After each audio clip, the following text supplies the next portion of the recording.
Wassalatu wassalamu ala rasulillah Sayyidina Muhammad bin Abdullah wa ala alihi wa sahbihi wa man walah. Rabbi shrah li sadri wa yassir li amri wahlul 'uqdatam min lisani yafqahu qawli wa saddid lisani wahdi qalbi bi haqqi Sayyidina Muhammad. Dusturakum ya ahla dalgi wa ya ahla al-batin wa ya ahla al-nurati wa ya ahla al-nur. Amma ba'd. Hadratul muhtaramin, para hadirin sedaya yang mulia. Alhamdulillah, kita semua masih ditakdir oleh Allah Subhanahu wa taala untuk kembali hadir di majelis yang insyaallah penuh barokah ini, karena satu, kita berkumpul di salah satu rumahnya Allah, yaitu masjid, dan kita berkumpul di salah satu taman surga sebagaimana yang disabdakan Rasulullah SAW, bahwasanya Riyadul Jannah, majelis ilmu, adalah taman-taman surga yang ada di dunia ini. Sebagaimana orang yang sering di dunia ini hadir di taman-taman surga, yaitu majelis-majelis ilmunya Nabi Muhammad, maka kelak di akhirat insyaallah akan dimudahkan oleh Allah untuk bisa masuk ke dalam surga, karena sudah terbiasa di taman surga ketika hidup di dunia, maka ketika di akhirat dimudahkan oleh Allah untuk memasuki surga. Amin Allahumma amin. Man salaka tariqan yaltamisu fi ilman sahalallahu lahu tariqan ilal jannah. Barang siapa yang menempuh jalan untuk mencari ilmu, maka kelak di akhirat dia dipermudah oleh Allah untuk menuju ke surga. Nanti di akhirat itu surga itu panjang, jalannya panjang banget. Di mahsyar saja kita dibiarkan oleh Allah selama 1000 tahun di mahsyar, belum di tempat-tempat yang lain. Sebelum sampai surga ada pos-posnya, dan lama itu, ribuan tahun. Akan tetapi kalau orang di dunia dia menyempatkan diri untuk hadir di majelis ilmu, maka kelak di akhirat dijanjikan oleh Rasulullah yang aslinya surga itu sulit untuk dicapai, tapi bagi para penuntut ilmu di dunia, mereka akan dimudahkan oleh Allah Subhanahu wa taala. Semoga kita termasuk orang-orang tersebut yang mudah masuk surga. Amin Allahumma amin. Kita sampai pada al-hikmah al-khamisah, hikmah yang kelima. Qala al-musannifu radhiyallahu anhu wa nafa'ana bihi fid dharain amin. Ijtihaduka fima dhumina laka wa taqsiruka fima tuliba minka dalilun ala intimasil basirati minka. Ijtihaduka, kesungguhanmu, keseriusanmu, fima, di dalam apa-apa, duminalaka, yang sudah dijamin untuk kamu, yaitu seperti masalah rizki. Di dunia ini sudah dijamin rizkinya oleh Allah. Wa taqsiruka fima tuliba minka, wa taqsiruka, dan keteledoranmu, fima, di dalam apa-apa, tuliba, yang diminta, minka, darimu. Teledor dalam apa-apa yang diminta oleh Allah dari kita, yaitu amal soleh. Urusan rizki semangat, tapi urusan amal soleh teledor. Rizki yang sudah dijamin oleh Allah semangatnya luar biasa, tapi urusan amal soleh kendor. Maka dua ini dalilun, kata beliau, tanda alantimasil basirati minka, atas terhapusnya mata hati darimu. Masya Allah. Makalah beliau ini selaras dengan makalah atau nasihat dari Al-Imam Ibrahim Al-Khawas. Al-Imam Ibrahim Al-Khawas ini beliau pernah mengatakan al-ilmu kulluhu fi kalimatain. Semua ilmu itu kalau pengen diringkas cuman terkandung dalam dua perkataan saja, dua kalimat saja. Apa?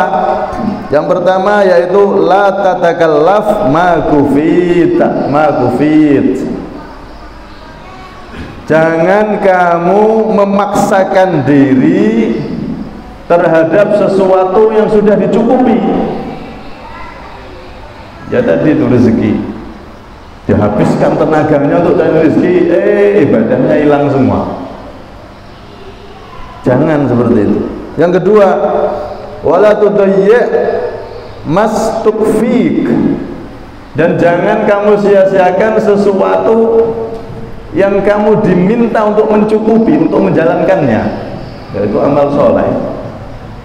Jangan menghabiskan tenaga untuk sesuatu yang sudah dijamin, yaitu rezeki. Kalau memang masih hidup pasti ada rezeki, tapi malah dihabiskan tenaganya untuk cari rezeki, malah meninggalkan tugas utamanya yaitu ibadah. Ini jangan. Intinya semua ilmu kan itu.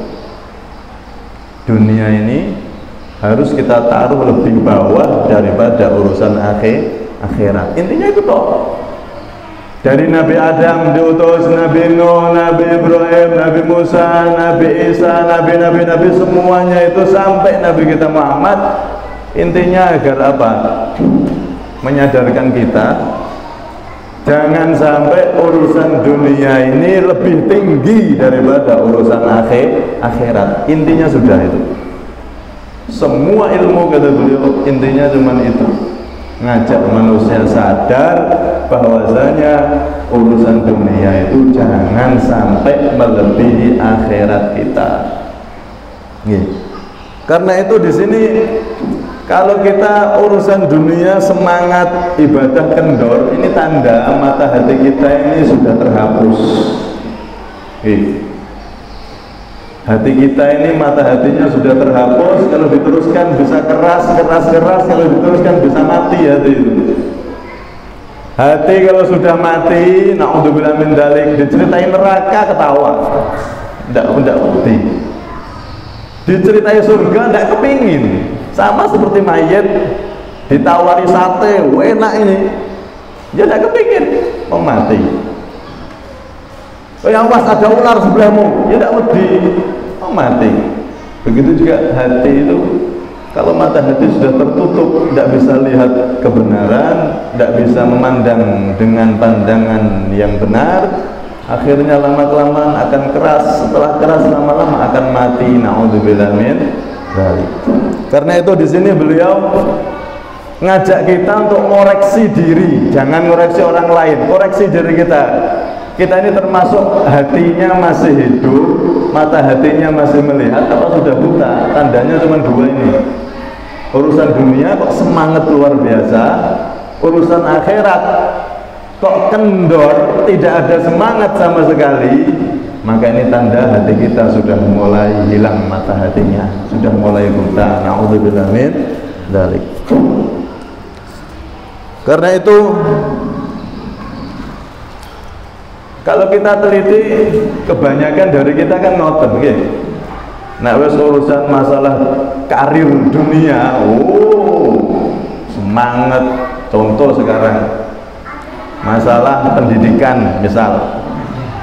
Kadang-kadang sebagian besar dari orang tua itu kalau untuk pendidikan anak yang dipikir, ahli bahasa Inggris, ahli matematika, ahli ini, ahli itu, mau les sana, les ini, berapapun dibayar dan terasa ringan, murah, 500.000 les, murah, yang penting ahli bahasa Inggris, yang penting ahli ini, ahli itu, semangatnya luar biasa. Tapi kadang-kadang anaknya yang dibiayai, didukung, kadang-kadang tinggi sekali gelarnya S1, S2. Na'udzubillah min dzalik, kadang-kadang baca Al-Quran tidak bisa, wudu yang benar tidak tahu, sholat yang benar belum tahu, sholatnya cuma dibaca dalam hati, Allahu Akbar, Al-Fatihah dibaca dalam hati, kan tidak sah.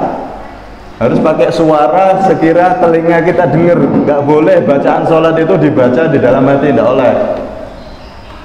Ada yang wajib-wajib nanti tidak sah. Ternyata gelarnya tinggi tapi sholatnya ternyata tidak tahu. Nah, ini seharusnya jangan begitu. Oke. Umum masalah karir duniawi dikejar boleh, tapi untuk akhirat harus lebih semangat. Kalau semangat dukung anaknya untuk sekolah tinggi, maka harus semangat dukung anaknya untuk ngaji yang tinggi. Jangan sampai kalah semangat. Yang urusan akhirat harus lebih semangat daripada urusan dunia. Harusnya begitu. Ini kemunduran umat akhir zaman. Oh, kalau untuk ngaji sama sekolah benturan, wis besok ujian. Ngaji cuman maghrib kok, libur. Bapaknya yang nyuruh, ibunya yang terus nak libur, nilaimu nanti turun. Ngaji besok-besok bisa. Ini secara tidak langsung orang tua ngajari anak meremehkan ilmu agama, ngeremeh agama. Oh, berarti ilmu agama ini gak penting. Secara tidak langsung kan gitu anaknya. Oh, ini penting ini. Akhirnya kalau sudah besar jadi pejabat, yang dicari cuman keuntungan, karena dia tidak takut sama Allah. Ilmu agamanya kurang, dicari keuntungan pribadi, bahkan dia rela jadi koruptor, ngambil harta rakyat, tidak peduli, yang penting saya kaya raya, dipandang, dihormati orang. Mau halal, mau haram, tidak ngerti dan tidak urus. Na'udzubillah min dzalik. Karena itu padahal rezeki ini sudah dijamin oleh Allah. Orang ragu tentang rezeki berarti ragu kepada Allah yang memberi rezeki. Dan ini penyakit paling bahaya di akhir zaman. Banyak di pikiran para orang tua itu, kalau anak saya tidak sekolah nanti masa depannya suram, tidak bisa makan, tidak bisa kerja. Padahal kalau mau buka mata lebar-lebar, yang S1, S2 di Jogja itu banyak Pak, S2, ada S3, kerjanya becak, jualan. Jangan berkeyakinan seperti itu. Kalau kita sekolahkan anak kita itu caranya, niatnya yang benar. Anak saya sekolahkan tinggi, biar nanti kalau jadi dokter, jadi pejabat, jadi orang yang manfaat untuk umat, gitu. Orang tua sekarang kan niatnya beda.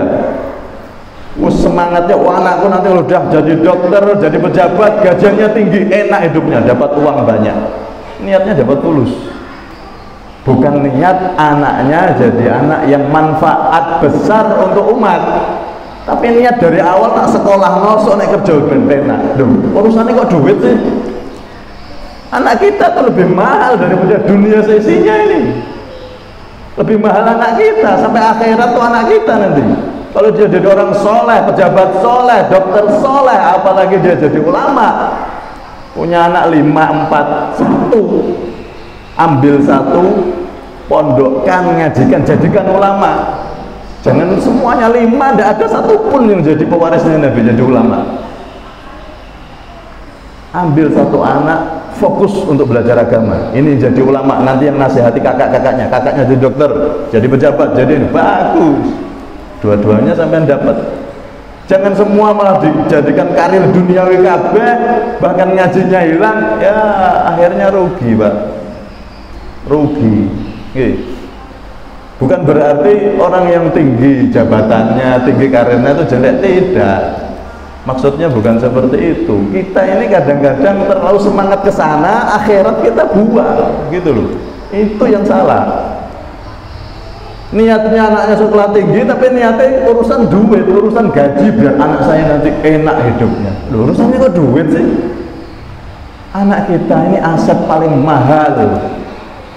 Kita mati, dia tetap jadi anak kita. nanti di hari kiamat dipanggil Fulan bin Fulan, Muhammad bin siapa ayahnya disebutkan.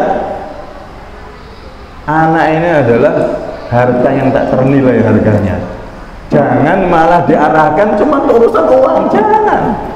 Sekolahkan tinggi, agama bekali dengan kuat, dan tanamkan di hati anak, kamu sekolah tinggi nak, jadi dokter, jadi pejabat, bukan untuk gaji. Aku didik kamu ini bukan untuk cari duit, tapi kamu akan jadi orang yang bermanfaat untuk umat. Dokter manfaat untuk umat, kerjanya sungguh-sungguh, tidak ngapusi. Dokter yang tenanan, manfaat untuk umat, niatnya bukan cari duit. Yang tidak corona, yang enggak dibilang corona, Pak. Nah, ini kan enggak. Kadang-kadang bukan corona, terus corona ini loh, tanggung jawab nanti sampai di akhirat. Dikira cuma di dunia tok. Flu masuk angin, corona. Padahal enggak corona, enggak jujur. Untuk cari keuntungan, na'udzubillah min dzalik. Ada oknum-oknum yang seperti itu, dokter, pejabat sama. Kenapa seperti ini? Karena dari awal itu kita salah menanamkan niat didikan ini salah. Niatnya mencari karir tinggi, uang banyak, gaji besar, hidup nikmat. Gitu. Karena itu kata beliau, kalau kita kejar urusan dunia dengan semangat, maka urusan akhirat harus lebih semangat. Urusan akhirat harus lebih semangat. Anak sekolahkan tinggi, kasih nopo niku, dikasih tahu kamu sekolahnya ini untuk jadi orang manfaat. Masalah kamu dapat gaji berapa, rizki sudah dari Allah. Pokoknya kamu niat jadi orang yang manfaat untuk umat. Itu orang tua. Kalau sampai tanya orang tua rata-rata kan gitu, anak ambil sekolah bosok ben kerjanya enak. Kerja, duit, kerja, duit, duit, duit, duit. Jadi ini jantungnya kayak imik itu duit, duit, duit. Saking tiap hari dipikir duit, duit, duit. Jangan. Ini diingatkan kita sama beliau, urusan duniawi harus lebih rendah daripada urusan ukhrawi. Itu masalah pendidikan. Sekarang masalah kerja. Kalau ada orang kerja kok sampai meninggalkan kewajibannya, sholat, Ramadan, ditinggal no posone, tinggal cuma. Ini kata beliau, berarti sudah buta mata hatinya. Jangankan meninggalkan, nggak semangat tok itu loh sudah dianggap buta. Alanti masil basi roti mingka. Dunia semangat, ibadah, dia tetap ibadah, tapi tidak semangat. Itu aja sudah termasuk kena rabun mata hati. Sudah mulai buta mata hatinya. Lah apalagi meninggalkan ibadah, waduh, bisa jadi hati yang sudah kaku atau hati yang sudah mati. Na'udzubillah min dzalik. Karena itu Allah Subhanahu wa taala menegaskan di dalam Al-Quran, wa'mur ahlaka bis-sholati wastabir 'alaiha la nas'aluka rizqa nahnu narzuquka wal 'aqibatu littaqwa. Perintahkanlah keluargamu dengan sholat, wastabir 'alaiha, sabar, sholat, ibadah. Ini tugas orang tua, tugas kepala rumah tangga, tugas utama itu ini. Perintahkan anaknya, keluarganya untuk sholat, untuk melaksanakan perintah Allah. Berhasilnya seorang pemimpin rumah tangga tatkala istrinya taat sama Allah, anak-anaknya taat sama Allah, ahli sholat, itu berarti pemimpin berhasil. Nahnu narzuq la nas'aluka rizqa.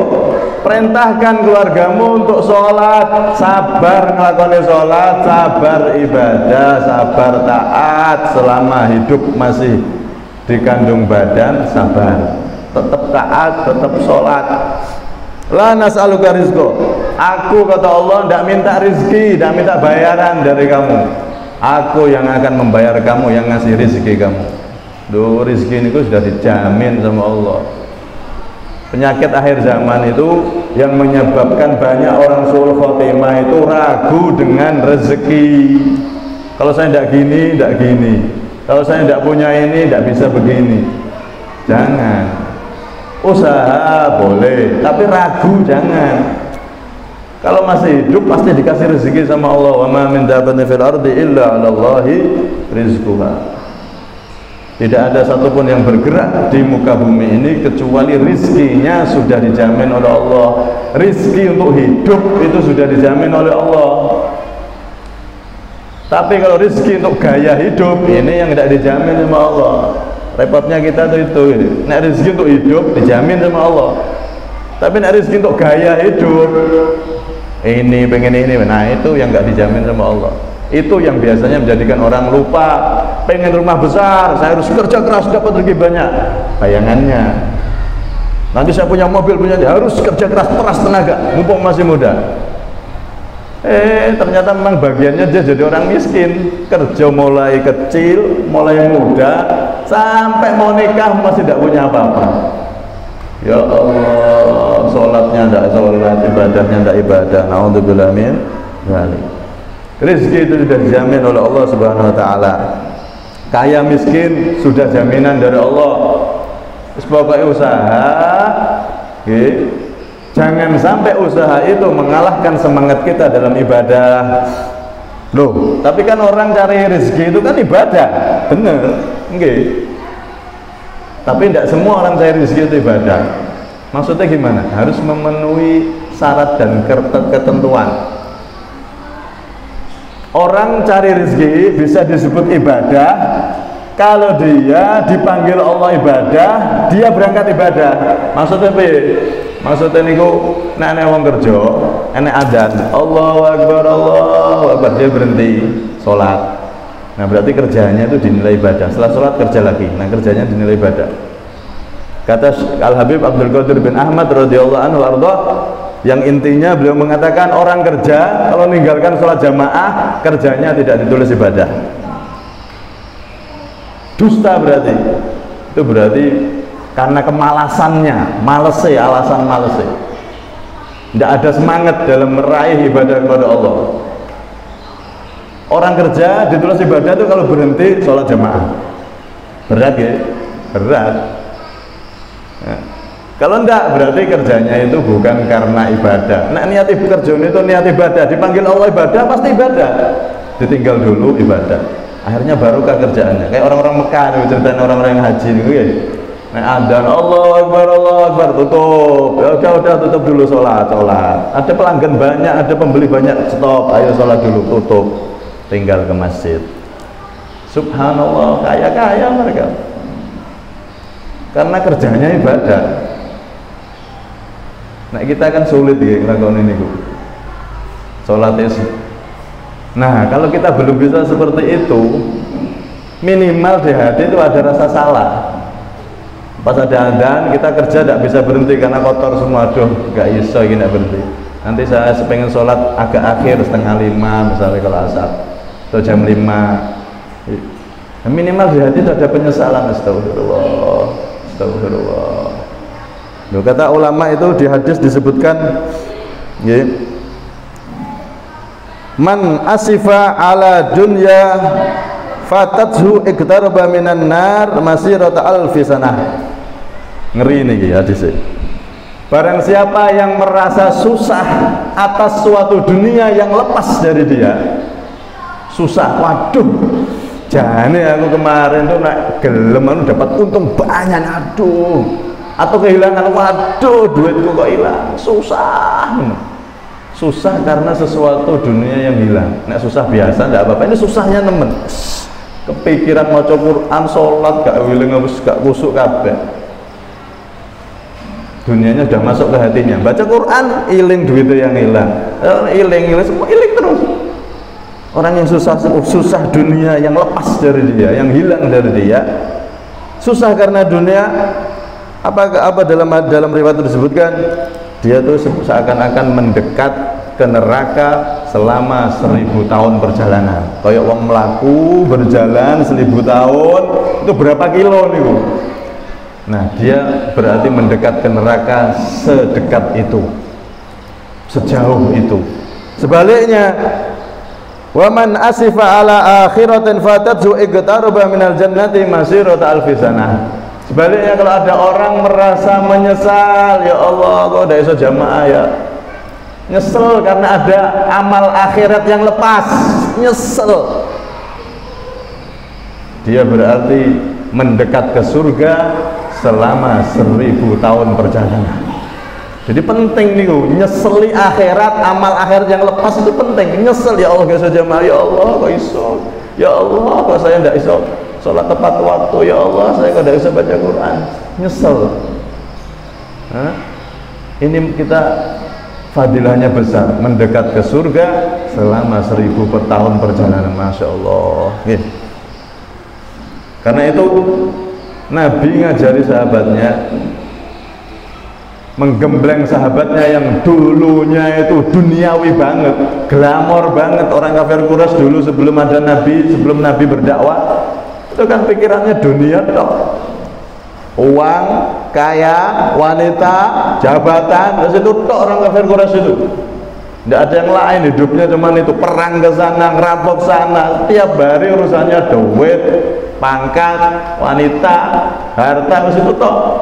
Tapi Nabi Muhammad datang ngajari yang semula pikirannya penuh dengan dunia, diajari, ya Allah. Sahabat itu berubah total, mencintai akhirat lebih dari segala-galanya. Masya Allah. Karena itu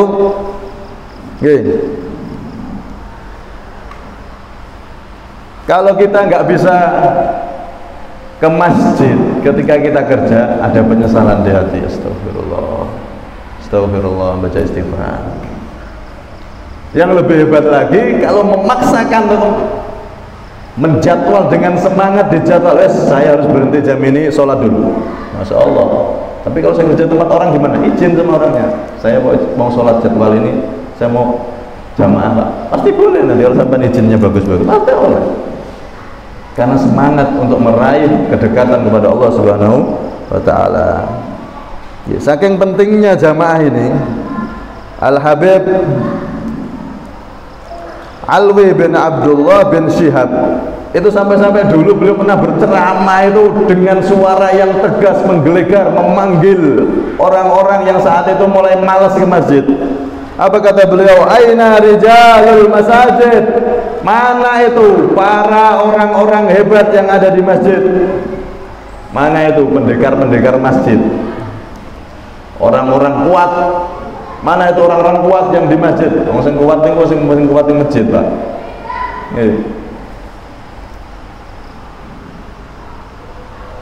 Wa ba'dahum yusalli fid dar. Sebagian orang ini sekarang sudah mulai sholat di rumah-rumahnya, jamaah di rumah-rumahnya. Padahal ada hadis Nabi, la sholata li jaril masjid illa fil masjid. Tidak ada sholat sempurna bagi orang yang dekat masjid kecuali sholatnya harus di masjid kalau pengen sempurna. Ini ceramah beliau saat itu. Wal jamaah qalila fil masjid afdal minal katsir fid dar. Jamaah sedikit di masjid, 2 orang aja di masjid, tapi tempatnya di masjid lebih utama daripada 1000 orang tapi di rumah. Sedikit di masjid itu lebih utama daripada jamaah, sholat jamaah di rumah, punya anak napa 25 anak ya. Wih, jadi imam, makmum. Bagi para lelaki lebih utama ke masjid, yang wanita biar sholat di rumah. Walaupun yang jamaah di masjid 2-3 orang, sedikit. Itu lebih utama daripada sholat di rumah. Bal inna ba'dhum qalu innal al-infiradu fil masjid afdalu minal jamaah fil bait. Bahkan kata beliau, saat itu beliau berceramah menasihati masyarakatnya yang mulai malas ke masjid, beliau mengatakan apa? Bahkan sebagian ulama itu mengatakan sholat sendiri di masjid lebih utama daripada jamaah di rumah. Masya Allah. Saking mulianya masjid. Ini tolak ukurnya, Pak. Karena itu Al-Habib Abdul Qadir Muhammad mengatakan orang kerja dinilai ibadah kalau dia jamaah ke masjid. Jangan buat dalil, oh saya kerja juga ibadah. Bener. Tapi ketika dipanggil Allah ibadah ke masjid, enggak ibadah, berarti ngapusi. Kayak kerja ibadah, nah, bohong itu berarti. Nah, kalau kita belum bisa, ya Allah astagfirullah, kita banyak kekurangan sama Allah. Karena itu semoga khususnya yang hadir, kita semua ini ditolong oleh Allah, hati kita semakin dibersihkan oleh Allah. Hati kita jangan sampai jadi hati yang matanya buta, apalagi kaku, apalagi mati, karena berbahaya. Berbahaya.